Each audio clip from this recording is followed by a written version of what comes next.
ዝም ብሎ መግደል ሳይሆን ኦርቶዶክሳውያኑ የቀሩት ገንዘብ እንዲከፍሉ ይደረጋሉ። ምክንያቱም ገዳዮቹ ለሚያርዱበት ገንዘብ ማግኘት አለባቸው።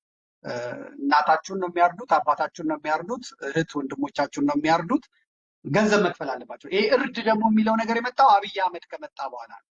ከአፉም የማይጠፋው ሁለት ነገር ነው። አብይ ኢትዮጵያ አትበታተንምና ሰውን ማረድ የሚል የሚቀፍ ነገር ፕሮሞት አድርጎ ያስተዋወቀው አብይ አህመድ ነው። ሰው ማረድ የሚለውን ያስተዋወቀው እነ ሳውዲ እነማ ይሄ የዋሃቢዝም ጽንፈኛውን ከሀገራቸው አባረው ወደ አፍሪካ ነው ያመጡት። እነ ሊቢያን እነ ሱሪያን የመሳሰሉትን ያፈረሰ በጣም ጽንፈኛ ነገር ነው። እነ ሶማሌ እነ ሱዳንን አፈር ከደቼ እያበላ ያለ ነው። ኢትዮጵያ ውስጥ ደግሞ መንግስታዊ አቀባበልና መንግስታዊ ጥበቃ የሚደረግለት ነው እና እነዚህ ጽንፈኛ ኃይሎች ናቸው ይሄንን የፈጸሙት እና እዛ ያሉት ክርስቲያኖች ከርስታቸው እንዲነቀሉ እንዲወጡ ነው የሚደረጉት። የተያዘው ሁለት ነው። አንደኛው ገንዘባቸውን ስጡ ይባላሉ። እስከ 1,500,000 ምን ይጠየቃል። በሬያቸውን ሽጠው እህላቸውን ሽጠው ምን ሽጠው ያገኘ ነው ይሄንን ነው ብለው ይሰጣሉ። እነዛ ተተቀበሉ በኋላ በሙሉ ይገሏቸዋል፣ በሙሉ ያርዷቸዋል። ገንዘባቸው ተወስዶ የከፈሉ ዋጋ የከፈሉባቸው ቤተሰቦቻቸው ይታረዳሉ። ፍጹም ያን አካባቢ እንዲጠሉ፣ ፍጹም ያን ርስታቸውን ነቅለው እንዲሄዱ ማለት ነው። አሁን ከቅርብ ጊዜ ወዲህ ደግሞ የተደረገው ለማስደንገጥ ሴቶቹንም ትንንሽ ህፃናትን ግደሉ ተብሎ ይገላሉ። ነገር ግን ዋናዎቹ ሴቶች እንዲያገቧቸው ራሱ እዛ አካባቢ ያለው የኦሮሞ ማህበረሰብ የእስላሙ ማህበረሰብ ሴቶቹን እንዲያገባ በሚል ብዙ የክርስቲያን ሴቶች እህቶቻችን መሄጃ ስለሌላቸው ምክንያቱም እድሜ ዘመናቸውን ቅድመ አያታቸው ያሉበት ቦታ ነው። የትም መሄድ አይችሉም። የትም መቀበል የሚሸሹበት ቦታ የላቸው። ያላቸው አማራጭ ወንዶቹ ሲገደሉና ሲሞቱ ሴቶቹን አንድ ሙስሊም 4 የክርስቲያን ሴቶችን ያገባል ማለት እና እንደ ምርጥ ፖለቲካ ነው እያዩ ያሉት። በቃ ወንድ እንደሆኑበት እንደ አሪፍ ሴራ ነው እያዩ ያሉት። ለዚህ ደግሞ ተባባሪዋ ራሷ የኢትዮጵያ ኦርቶዶክስ ተዋሕዶ ቤተክርስቲያን ተባባሪ ናት። ቅዱስ ሲኖዶስ ተባባሪ ነው ማለት ነው።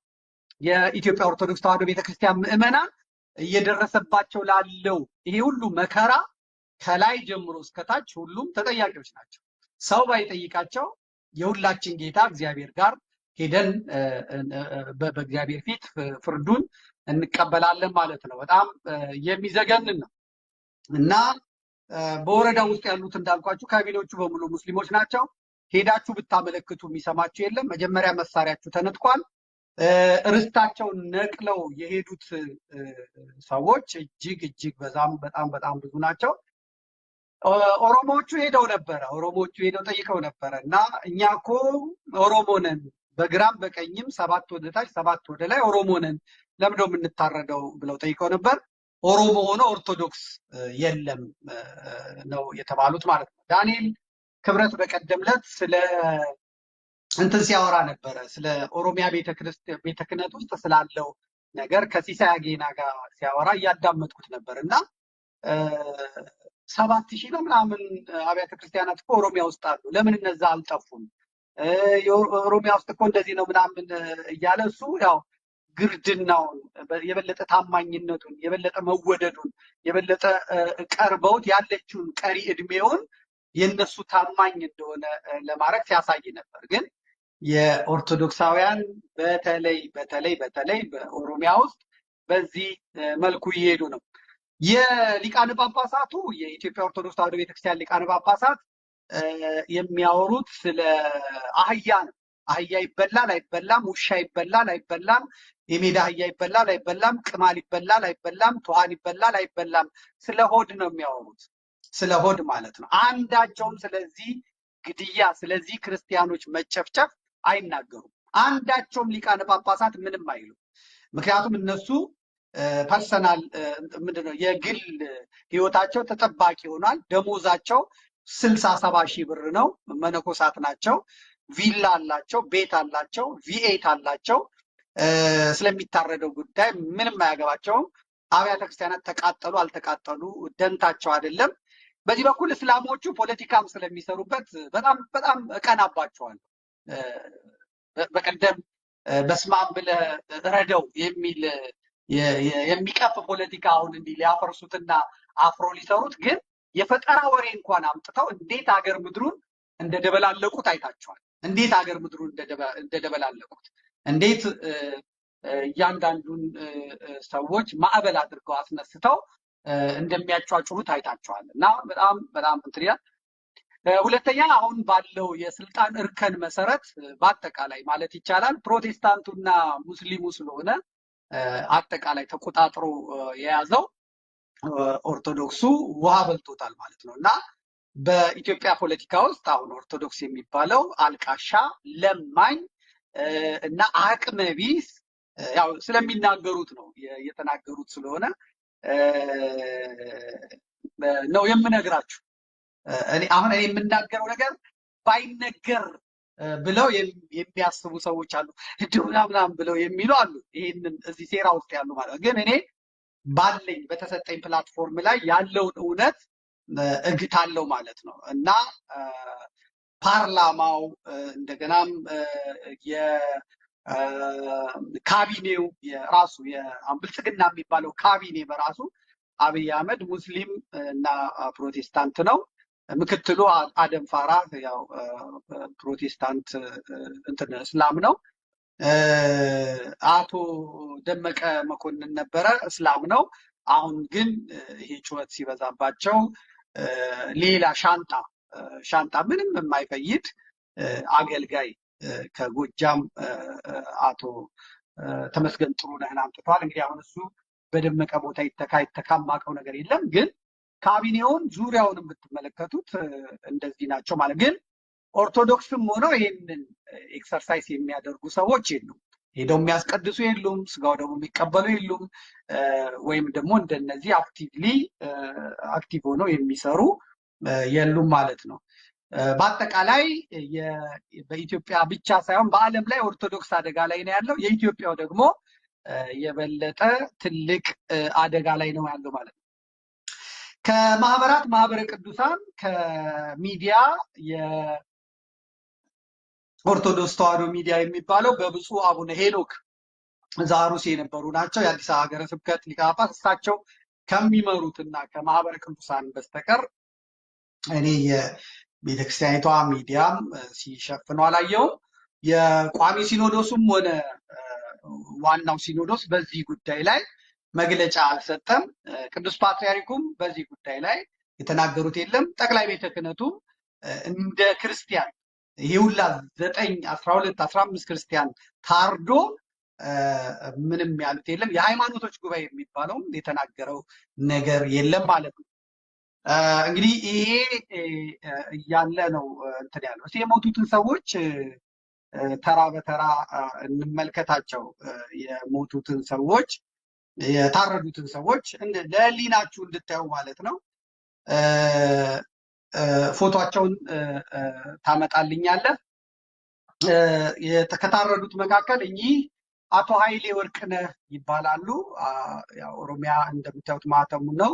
አቶ ኃይሌ ወርቅነህ ከነ ማህተባቸው ለብልጽግና 5ኛ ዓመት አጠቃላይ ስብሰባ በአርሲ ሸርካ ታርደዋል ማለት ነው። መስዋዕትነት ቀርበዋል። ደማቸው በአርሲ ምድር ላይ ፈሷል ማለት ነው። ሌላ ምንም ጥፋት የለባቸውም፣ ምንም ነገር የለባቸውም። በዚህ ምክንያት የአቶ ኃይሌ ወርቅነህ ተገለዋል ማለት ነው። ቀጥሎ አቶ ለገሰ ለዝና ለገሰ ይባላሉ። የ80 ዓመት አዛውንት ናቸው።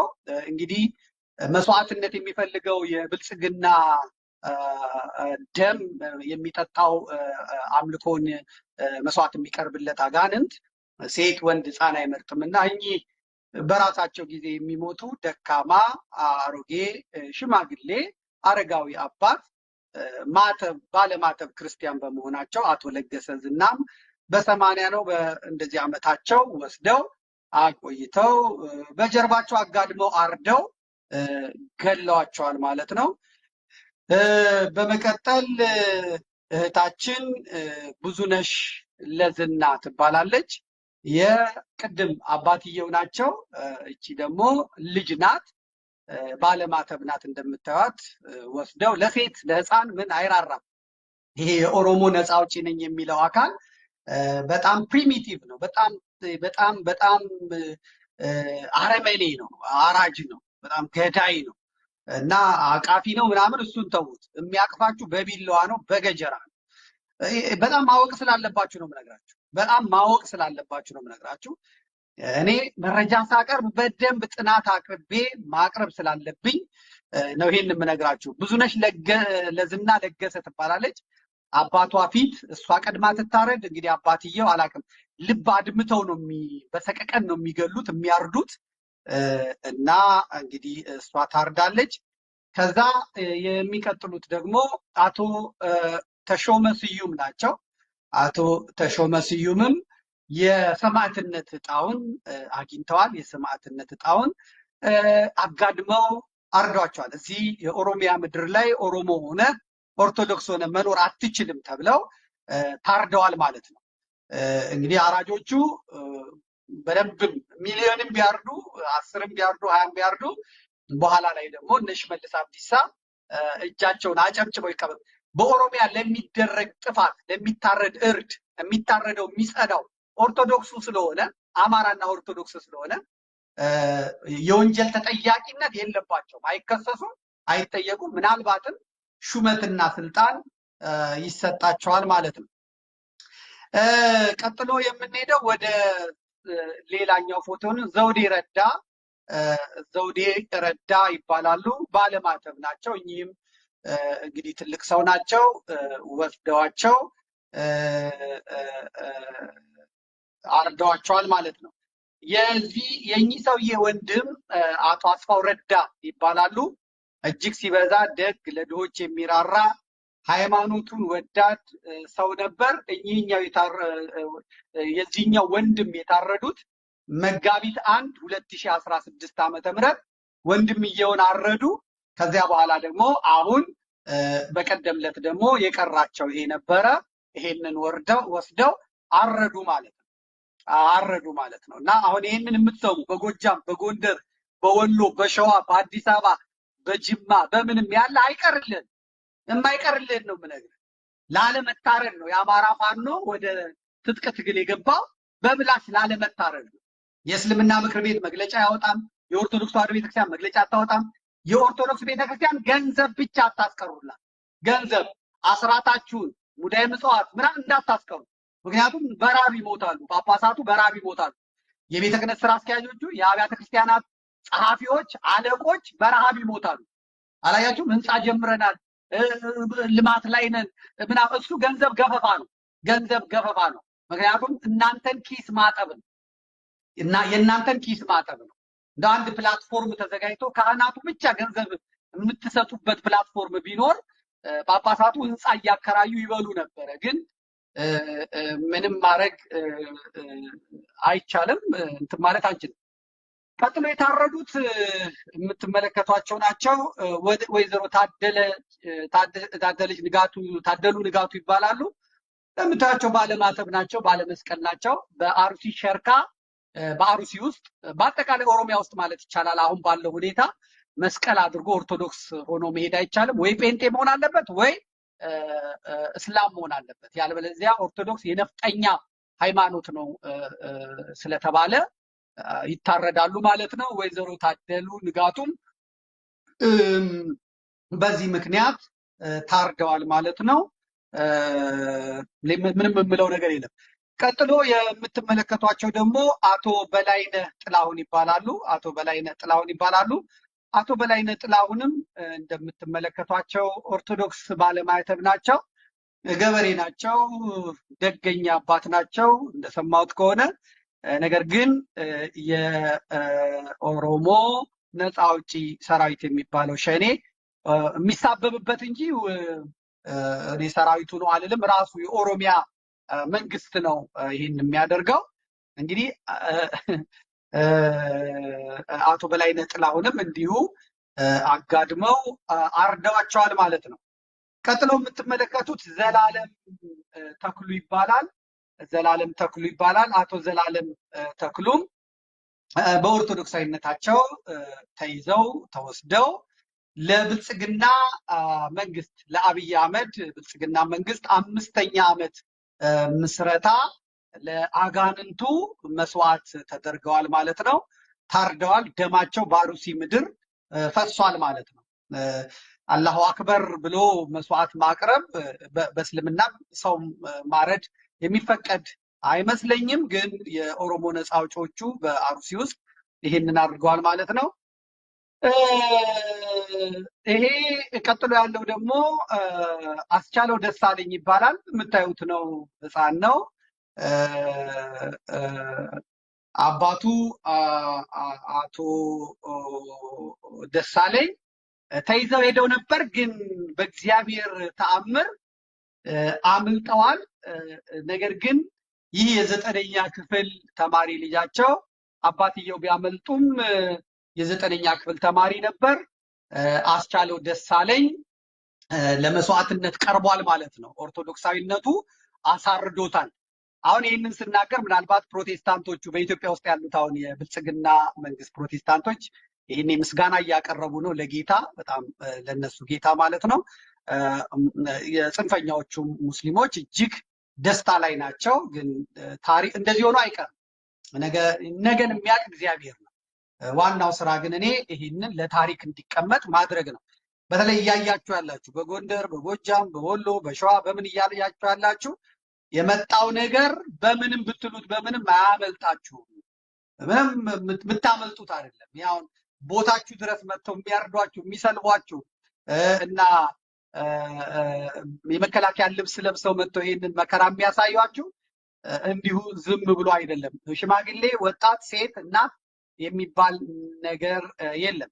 ቀጥሎ የምታዩት እንግዲህ በጣም ህፃን ናት። ልጅ አለም ስንታየው ትባላለች። እንደምታዩት ህፃን ናት። ኦርቶዶክሳዊት ክርስቲያን ናት። እንግዲህ አራጆቹም ልጆች አሏቸው፣ ሚስቶች አሉ። 4-5 ሚስት ላላቸው አራጆቹ የብልጽግና አመራሮች ደግሞ አይታቸዋል። ሱፋቸውን፣ ልብሳቸውን፣ በጣም ብዙ ልጆች አሏቸው። የጋሽ አረጋ ከበደ ልጅ የኔም ፕሮግራም አሁን ቁጭ ብሎ እያየ ነው። እዚህ ጀርመን ተሰዶ መጥቷል። የአማራ ክልሉ ፕሬዝዳንት የደመቀ መኮንን ልጆች፣ የአብይ አህመድ ልጆች ኢትዮጵያ ውስጥ አይደሉም። እንግዲህ ጥሩ ጥሩ ቦታ ናቸው ያሉት። የሌሎቹም ደግሞ ጥሩ ቦታ ነው ያሉት። እቺ ምስኪን ልጅ ናት። ማደግ ትፈልጋለች፣ ሰው መሆን ትፈልጋለች፣ በሀገሯ መኖር ትፈልጋለች። አልፈቀዱላትም። ያልተፈቀደላት ደግሞ ኦርቶዶክስ ስለሆነች ነው። ልጅ አለም ስንታየው ትባላለች። ህዳር 13 በሶሌ ጉና ቢገደሉም መድኃኔዓለም ታግቶ ከ5 ቀን በኋላ ህዳር 19 ከታገቱት በ10 ኪሎ ሜትር በላይ በሚርቀው ወረዳ ዋና ከተማ ጉቤሳ ዳር ሬሳው ተጥሎ ተገኝቷል። ወንድ ነው አሉ። ልጅ አለም ስንታየው ወንድ ነው፣ ህፃን ወንድ ልጅ ነው። ቀጥሎ ደግሞ የምታዩት አየለ እርገጤ ይባላል። አየለ እርገጤ ይባላል። እንግዲህ አያችሁ፣ ኦርቶዶክሳዊነት እኔ ክርስቲያን ነኝ ብሎ ነው የሚያሳብቀው። ይሄን ደግሞ ፔንቶች አይወዱትም። ልክ አሁን ፕሮቴስታንቶቹ ገና ሳያችሁ ይሄን በጥስ ነው የሚሏቸው፣ ሙስሊሞቹም ገና ይሄን ሳይሆን በጥስ ነው የሚሏቸው። እና ሰማዕትነት ማለት ነው። አሁን ብዙዎቹ በጥሰዋል። ዘመናዊ ሰዎች በምናምን አሳበው በጥሰዋል። የብዙ ሰዎች አንገት ሌጣ ነው። አሁን እስቲ አንገታችሁን ነካ አርጉት። የምታዩን ሰዎች፣ የምትከታተሉን ሰዎች አንገታችሁን ነካ አርጉት። ባዶ ነው አይደል? ክር የለውም። አዎ እሱ ላያስገድላችሁ ይችላል፣ ግን መታወቂያና ስማችሁ ያሳርዳቸዋል። አየለ እርገጤ ይባላሉ። እኛ አየለ እርገጤ ህዳር 17 2017 ዓ.ም በሶሌ ጉና ዲጉሉ መድኃኔዓለም ሌሊት 3 ኦርቶዶክሳውያን ላይ ከተከፈተ ጥቃት በኋላ ዲያቆን ስዩም ኃይሉ የሚባል ተገደለ። አንዱ ደግሞ አመለጠ። አንዱ ደግሞ ታግቶ ተወሰደ። ታግቶ የተወሰደው ያኔ የነገርኳችሁ አየለ እርገጤ ይባላል። ይሄ ነው። አየለ እርገጤ ከተወሰደ በኋላ ህዳር 18 ሌሊት ከታገተበት ስፍራ ከ10 በላይ በሚርቅ ከ10 ኪሎ ሜትር በላይ በሚርቅ በወረዳዋ ከተማ ጎቤሳ ዳር ላይ ሬሳው ከቅድሙ ከህፃን ልጅ አለም ስንታየው ጋር አንድ ላይ ተጥሎ ተገኝቷል ማለት። አንገታቸው ለመላቀቅ ትንሽ ሲቀረው ተገኝቷል። አላፊ አግዳሚው እንዲያገኘው እንዲያየው ሌላውም ኦርቶዶክሳዊ እንዲደነግጥ አሩሲን ለቆ እንዲወጣ ነው የተደረገው። እንግዲህ እነ ብርሃኑ ጁላ አሩሲ ናቸው። በመከላከያ ውስጥ ሆነው የኦርቶዶክሳዊውን መሳሪያ በሙሉ ተቀብለዋል። ከዚያ በኋላ ደግሞ የጸጥታ ክፍል ሚሊሻ ውስጥ ፖሊስ ውስጥ ላይ የሚሰሩትንም ተቀብለዋል ማለት ነው እና መልእክት አስተላልፈዋል። ማረዳችን በገጠር ውስጥ ብቻ የሚቆም ሳይሆን ከተማም እንመጣላችኋለን፣ ኦርቶዶክሳውያን ተዘጋጅታችሁ ጠብቁን የሚል መልእክት የሚያስተላልፍ ነው ማለት ነው። ስለዚህ ኦርቶዶክሳውያኑ እነዚህን ሬሶች አንገትና ምናቸውን ቀጣጥለው በገመድ አስረው የሚደርስላቸው የለም። ያው አራተኛ ዜጋ ሆነዋል በኢትዮጵያ ውስጥ ኦርቶዶክሳውያን። ያንን ቤተክርስቲያን መጥተው ወደ ፈጣሪያቸው አልቅሰው ምንም ሌላ አማራጭ ስለሌላቸው በምታዩት መልኩ ተላቅሰው በአንድ ጉድጓድ ቀብረዋቸዋል ማለት ነው። እንግዲህ እንደምትመለከቷቸው አስከሬኑን ልኬልሃለሁ፣ ቶሎ ቶሎ ላክልኝ። እንዴት በአንድ ጉድጓድ እንደተቀበሩ ነግሬያቸዋለሁ። ምክንያቱም ምንም ማድረግ ስለማይቻል ሕፃኑንም ወንዱንም ሴቱንም አንድ ላይ ቀብረዋል ማለት ነው። የቀብር ስነስርዓታቸውንም ማየት እንችላለን። የቀብር ስርዓታቸውንም ማየት እንችላለን። ብዙ ሰዎች እነ ሰይድ መሐመድ ኮመንት እየጻፋችሁልኝ ነው። ዘመዴ ወዳለው አከብራለሁ፣ ሁሌም ያንተን ፕሮግራም በፍቅር ነው የምከታተለው። ነገር ግን ይህ ተግባር የሙስሊም ተግባር አይደለም፣ በሙስሊም ስም እየነገደ ነው፣ መንግስት ተብዬው ነው የሚል መልእክት ጽፋችሁልኛል። እኔ እነሱ ያደረጉትንና እያደረጉ ያሉትን ነው የምናገረው። ይሄንን መቃወም የሙስሊም ፈንታ ነው። ሙስሊሞች እናንተ ናችሁ እንጂ ወታችሁ የምትቀበሉት። በምድሪቷ ላይ ያሉት ሰዎች በሙሉ በመመሪያው መሰረት እየጸዱ ነው። እነ ጃዋር መሐመድ ናቸው መመሪያውን የሰጡት። በእኛ አካባቢ እኮ አንድም ክርስቲያን ቀና ብሎ አይሄድም፣ በአንገቱን በገጀራ በቆንጨራ ነው የምንመጣውላ። ጃዋር መሐመድ ደግሞ የኦሮሞ ወጣቶች አንቀሳቃሽ ነው። ሀጂ አድርጎ የመጣ እስላም ነው። ስለዚህ እኛን አይወክልም ምናምን ማለት የምትችሉት እናንተ ናችሁ። የእስልምና ጉባኤው እንትን ብሏል። ኦርቶዶክሳውያኑ እንግዲህ መኖር አልተፈቀደላቸውም። ኦሮሞ ቢሆኑም አማራ ቢሆኑም ኦርቶዶክስ ስለሆኑ አልተፈቀደላቸውም። ጳጳስ በሌለበት የሀገረ ስብከቱ ሰዎች በሌሉበት፣ ምክንያቱም እነሱ ይፈራሉ፣ ልጆቻቸውንም ይፈራል፣ ለልጆቻቸው መኖር ይፈልጋሉ። ጳጳሳቱም ደግሞ ምን አገባቸውና እዚህ ውስጥ ይገባሉ። ምዕመናኑ መሄጃ የሌላቸው፣ ሰማይ ምድሩ የጠበበባቸው፣ መግቢያ መውጫ ያጡት እንግዲህ አንድ ጉድጓድ ቆፍረው ይኸው እንደምትመለከቱት 1 2 3 4 5 6 7 8 9 አንድ ላይ ቀብረው አፈር መልሰውባቸዋል። እህሎቻቸው ተቃጥለዋል፣ ጎጆቻቸው ተቃጥለዋል። ከብቶቻቸው ተነድተው ወጥተው ለሸኔ ሰራዊት ቀለብና ተሽጠው ደግሞ ለጦሩ እንትን ይባላል። በዚህ ቦታ ላይ ሙስሊሞቹ መጥተው አይቀብሩም። ያው ደስታ ነው። በየመስጊዱ በጣም ብዙ ጩቤና ገጀራ ነው ተከማችቶ ያለው። ምናልባትም እነ ሽመልስ አብዲሳ አንድ ቀን ወይም አብይ አህመድ አንድ ቀን እንደ ሩዋንዳ አዋጅ ሲያውጁ ጎረቤታችሁ ከጎረቤት ነው ምናልባት ሊነሳ የሚችለው። በጣም ተዘጋጅተው ነው የተቀመጡት። እግዚአብሔር ጣልቃ ገብቶ ካላደረገ በስተቀር ያለው ሁኔታ በጣም ከባድ ነው። የፋይናንስ ጉዳይ እንደምትመለከቱ ወደ ስንት ባንክ ከፍተዋል። አሁን የባንኩ መከፈት ቁጥጥር የለውም። የኢትዮጵያን ቁጥጥር ታውቁታላችሁ። ስለዚህ የፋይናንስ አቅማቸውን በጣም ጠንካራ ሆኗል። ስለዚህ መኒ ላውንደሪንግም ለመስራት በጣም ይመቻል እና አደጋው ከባድ ነው። ይደብራል አይደል? ስናገረው ይሰቀጥጣል፣ ግን ዋጡት። በአዲስ አበባ ጭፈራ ላይ ናቸው። አዲስ አበባ ደንታው አይደለም። ገበሬ መሞት የገበሬዎች የአባቴና መሞት ለሱ ምንም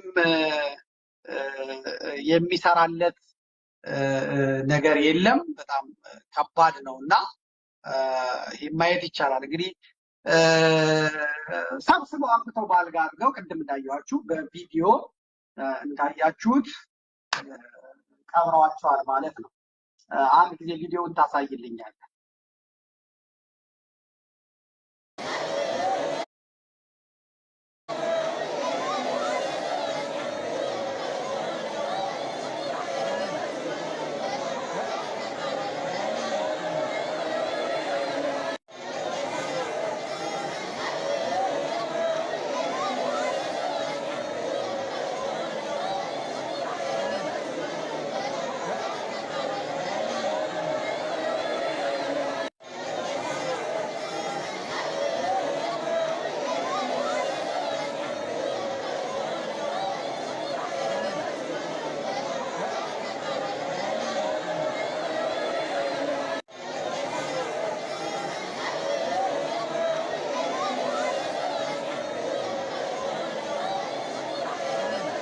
እሺ ይሄ ሩቅ አይደለም። ይሄ በጣም ሩቅ አይደለም፣ በጣም ቅርብ ነው። እንደምታዩት አሩሲ በጣም ቅርብ ነው።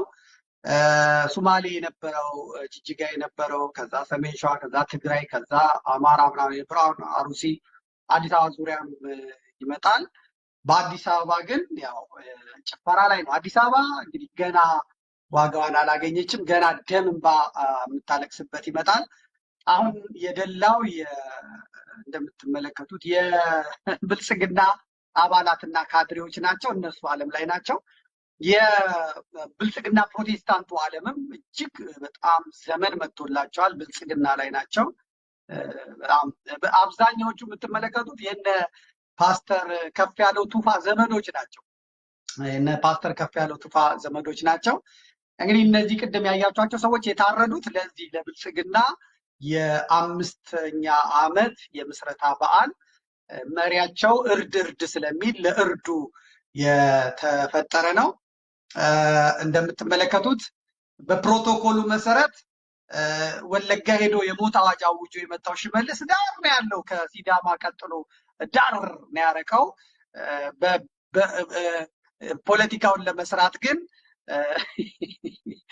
አብይ አህመድ ብልጥ ነው። በተመስገን ጥሩነህና በማን ነው ስሙ በአገኘው ተሻገር ይሄው በጎጃሜና በጎንደሬ መካከል ነው ተከብ ያለውት። እንግዲህ ደመቀ መኮንንም ቢወጣም ትውልዱ ወሎ ቢሆንም መነሻ የቦረና ነው የሚለው የቦረና ኦሮሞ ነው የሚለው። ምርጫው ግን በቻግኒ ነው፣ ያው በአማራ ሂሳብ ነው ያለው። አማሮችን ኦርቶዶክሳውያንን አርዶ ነው እንግዲህ እንትን የሚለው። 5ኛ ዓመቱን በተመለከተ በዚህ መልኩ አክብረዋል። አሁን እንግዲህ ደግሞ የቁርአኑን አያ እየተገበርን ነው የሚሉት አሉ ሲነግሩን። ስለዚህ ምን መደረግ ይችላል? ምንም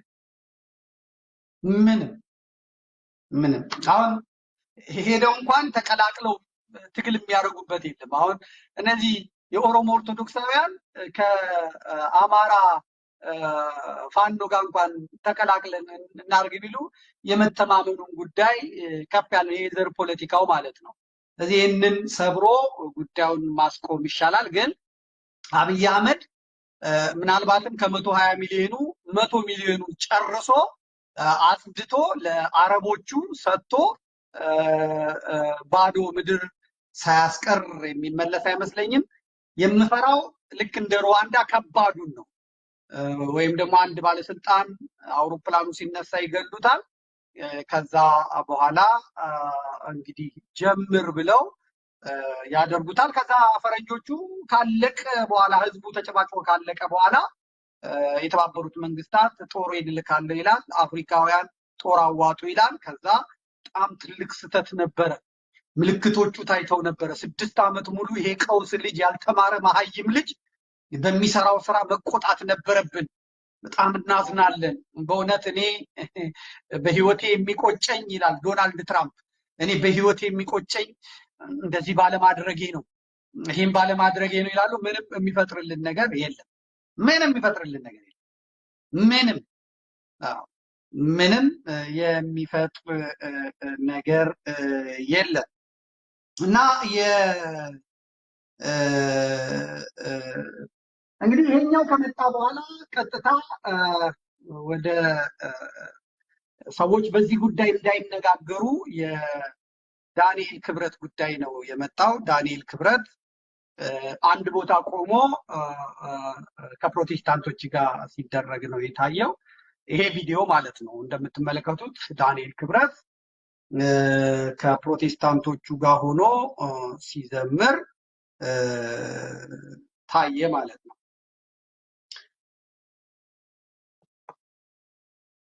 ራሴ ያውና ቅዱስ አድርጌ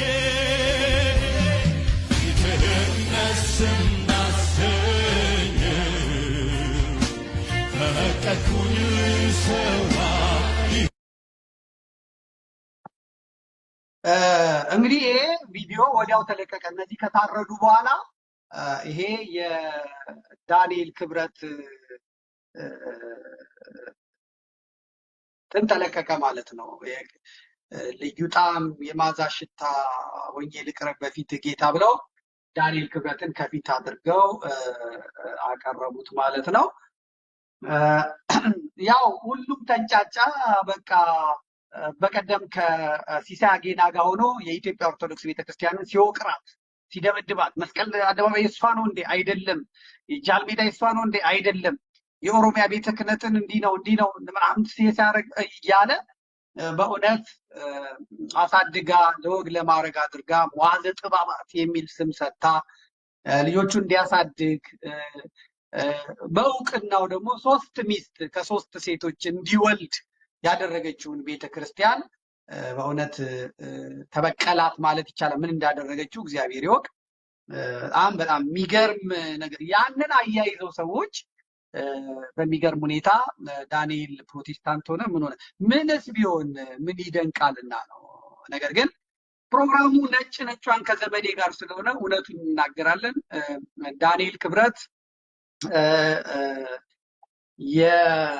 ይህንን በምታዩት መልኩ የሄደው የፕሮቴስታንት እምነትን ተቀብሎ ለመዘመር ሳይሆን በቦታው የሄደው የአማኑኤል የሚባሉ የገርጂ አማኑኤል ቤተክርስቲያን ዘማሪዎች መጽሐፍ ነበረ። ያ ከግሪክኛ መዝገበ ቃላት ሰውየው ሞተዋል የተረጎሙት ሲመረቅ ከመንግስት ሰው እንዲመደብላቸው ሲባል ያው ስትራቴጂያዊ ስለሆነ ለዚህ ያዘጋጁት ስለሆነ የጠቅላይ ሚኒስትር አብይ አህመድ ቢሮ ላከ። እነዚህ የምታያቸው በሙሉ ሚኒስትሮች ናቸው፣ አብዛኞቹ ማለት ነው፣ ታውቋቸዋላችሁ። እና እነዚህ ሲሄዱ የጠቅላይ ሚኒስትሩን ቢሮ ዳንኤል ክብረትን በመጽሐፉ ምረቃ ላይ እንዲገኝ አድርጎታል። የሄደው የጠቅላይ ሚኒስትር ቢሮ የማህበራዊ ዘርፍ አማካሪ በመጽሐፉ ምረቃው ላይ እንዲገኝ ነው እንጂ ሃይማኖቱን ቀይሮ ወይም በቤተ አምልኮ ውስጥ ሆኖ አይደለም ማለት ነው። ቦታውም ቦሌ ጋር ያለው ሆቴል ውስጥ ነው የተደረገው። ይሄ ምንም የሚደንቅ አይደለም፣ ግን የማህበራዊ ሚዲያውን ተቆጣጠሩ። ምክንያቱም የነዛ ድሆች ጩኸት እንዳይጮህ አደረጉት። በተለይ ደግሞ በፍጥነት ነገሩን ያወጡትና ያባዙት ኦርቶዶክሳውያን ናቸው። ዲያቆናትን የሚሉ ምናምን የሚሉ እየተሳደቡ ስለሆነ ይኸው ዲያቆን ዳንኤል ክብረትም ለይቶለት ሃይማኖቱን ቀይሯል እና አጀንዳው ከታረዱት ቅድም ካያችኋቸው ሰዎች ከታረዱት ዜና ወጥቶ የዳንኤል ላይ እንዲሆን የተደረገው። እንግዲህ ወይዘሮ አዳነች አቤቤ እንደምትመለከቷት የፕሮቴስታንት ኦርቶዶክስ ነበረች። እንግዲህ ወይዘሮ ዝናሽ ታያቸው ጌታቸውን እንድትቀበል አድርጋ ከንቲባነቱን አሰጥታታለች። ስለዚያም ፕሮቴስታንት ናት ማለት ነው ወይዘሮ አዳነች። ወይዘሮ አዳነች ግን በፕሮቶኮሉ መሰረት የመስቀል በዓል እንደገናም የጥምቀት በዓል ሲከበር መስቀል አደባባይ እና ጃን ሜዳ ትገኛለች ማለት ነው። ድሬዳዋ የድሬዳዋው ከንቲባ አቶ ማን ጀዋር የሚባሉት የሐረር እንደዚሁ የምናምን ብቻ ባሉበት አካባቢ ያሉት ሰዎች ናቸው የሚሄዱት። እነዛ ሰዎች እምነታቸውን እንደያዙ ነው የሚሄዱት። እዛ ከሄዱ በኋላ ግን እዛ ከፓትሪያርኩ ጋር ስለተቀመጡ በቃ እስላም ሆኑ ፕሮቴስታንት ሆኑ ማለት አይደለም። ከዚህ ዳንኤል ክብረትም መንግስታዊ ስልጣኑን ተጠቅሞ መንግስት በቦታው ላይ ሲልከው ሄደ። ልክ በመስቀል አደባባይም ሆነ በየትም ህዝቡ ሁሉ ሲነሳ የመጣውም የክብር እንግዳ አብሮ እንደሚነሳው አሁን ዝማሬ ነው ብለው ሁሉም ሲነሱ ዳንኤል ክብረትም መቀመጥ የለበትም። ስለዚህ ተነስቷል። በቦታው ላይ የዘመረው ዝማሬ የለም። እውነታው ግን ይሄ ዋናው ነገር ማየት ይቻላል። የጀመረው ነገር የለም፣ ቆሟል። አዳነች እንደምትቆመው ፕሬዝዳንቷ ሄዳ እንደምትቆመው ሙስሊሞች ጋር ሄዳ እንደሚቆሙት ሌላውም ሌላ እምነት ተከታይ ሆኖ መጥቶ እንደሚቆመው ነው የቆመው ማለት ነው። የቆመው ማለት ነው። ዋናው ታርጌቱ ግን ዳንኤል ክብረት አጀንዳ ሆኖ አየሩን እንዲሞላ የተደረገበት ዋናው ምክንያት ግን ዳንኤል ክብረት እየሰራ ያለው ከአረመኔ በላይ አረመኔ ነው፣ ከጨካኝ በላይ ጨካኝ ነው፣ ከአራጆች በላይ አራጅ ነው። ፍጹም የሆነ ሀገር የሚያፈርስ ስራ ነው እየሰራ ያለው። የዚህ መንግስትም አገልጋይ ነው፣ በነፍስም በስጋም ይጠየቅበታል። ነገር ግን ዋናውን ስዕል ትቶና ያንን ለዓለም ህዝብ እንደማሳወቅ ይችን ሆን ብለው ቆርጠው የለቀቋትን ይዞ ማለቱ ትክክል አይደለም ማለት ነው። ይህንን ለማስረሳት የመጣ አጀንዳ ነው አጀንዳው። ነገር ግን ምንም አይደለም። ይኸው እሑድ መረጃ ቲቪን ያኑርልን። መረጃ ቲቪ ሲኖር ይህንን እናቀርባለን ማለት ነው።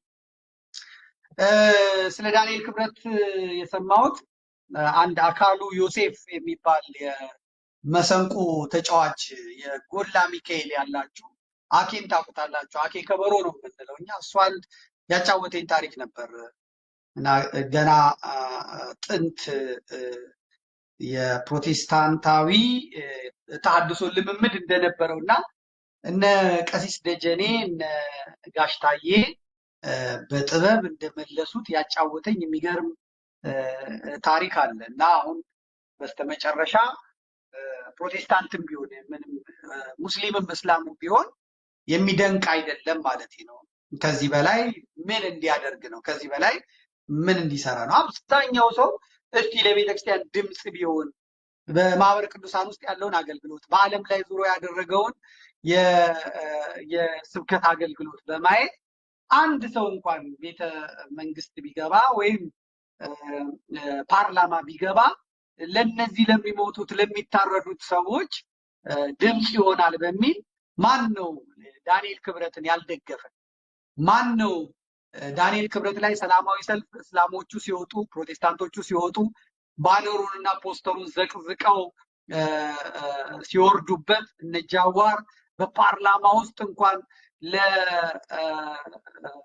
ለኢትዮጵያ ፕሬስ ድርጅት የቦርድ አባልነት ሲመረጥ አፈር ከደቼ ሲያበሉት እኔም ዳንኤል ክብረት ነኝ እኔም ዳንኤል ነኝ መፈክሩን ራሴ ሰርቼ ያደረግነውን ታስታውሳላችሁ። ከዛም በኋላ ምርጫም ሲመጣ እስቲ ፓርላማ ገብቶ ይሞክር። ከኔ ጋር ባደረግነው ልውውጥ ይሄን ያልኩት በቃ እስቲ በር ላይ ከምትቆም ግባና እስቲ ለታሪክ የሚቀመጥ ለሰነድ እንኳን የሚቀመጥ ነገር አድርግ ነው ያልኩት። ስለ እውነት በየትኛው ልግባ ነው ያለኝ? በፈለከው ግባ፣ ኦነግሙን፣ ወያኔሙን፣ ብአዴንሙን፣ በግልህሙን በፈለከው ሁን፣ ነገር ግን ግባ እስቲ ለዚህ ለመከረኛ ህዝብ ድምፁ ነው ነበር ያልኩት። አልተም እንግዲህ ፓርላማም ገብቶ ምንም ገብቶ ጭራሽ የኢትዮጵያ ኦርቶዶክስ ቤተክርስቲያንን የሚያበሽቅ ነገር ነው የሚናገረው።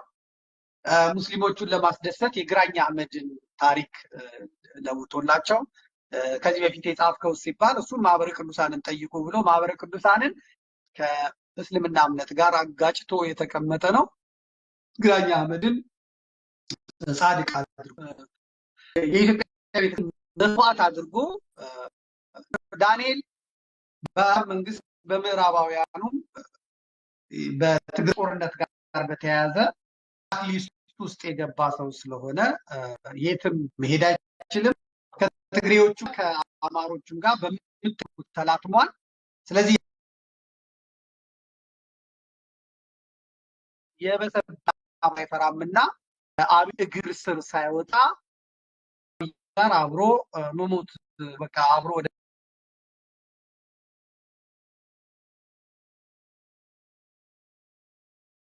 መቃብር መሄድ ነው። ምድር ካለ አብይ አህመድ ብቻውን ወደ ዱባይ ይሄዳል እንጂ ዳንኤልን አስከትሎ የሚሄድ አይመስለኝም እና ይህንን ከግምት ውስጥ አስገቡት ለማለት ነው። የሞቱትን ነፍሳቸውን ይማርልን። የበቀል አምላክ እግዚአብሔር ይቀልልን። እግዚአብሔር